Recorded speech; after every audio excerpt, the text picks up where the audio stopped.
Islamic state பயங்கரவாத குழுவுடன் தொடர்புடைய வங்காளதேச நாட்டைச் சேர்ந்த குழு ஒன்று மலேசியாவில் வேலை செய்யும் வெளிநாட்டினர் மத்தியில் சமூக வலைதளங்களை பயன்படுத்தி தங்களது இயக்கத்தில் இணைவதற்காக ஆட்களை சேர்ப்பதற்காகவும் அவர்களின் கொள்கைகளை பரப்புவதற்காகவும் இயங்கி வருவதாக அரச மலேசிய போலீஸ் படை தலைவர் டத்தோஸ்ரீ முகமது காலித் இஸ்மாயில் இன்று தெரிவித்தார்.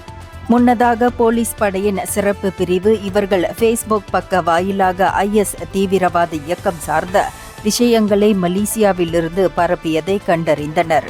மலேசியாவில் வேலை செய்யும் வங்காளதேசத்தைச் சேர்ந்த அந்நிய தொழிலாளர்களை தங்களது ஐஎஸ் தீவிரவாத இயக்க கொள்கைகளின் வாயிலாக ஈர்க்க செய்து பின்னர் அவர்களை சிரியாவில் சண்டையிடுவதற்காகவும் மேலும் சிரியா ஐஎஸ் இயக்கம் வங்காளதேசம் போன்றவற்றிற்கு நிதி திரட்டுவதற்காகவும் செயல்பட்டு வந்துள்ளது காவல்துறைக்கு தெரிய வந்துள்ளதாக புக்கிட் அம்மானில் நடைபெற்ற செய்தியாளர்கள் சந்திப்பின் போது காலிட் தெரிவித்தார்.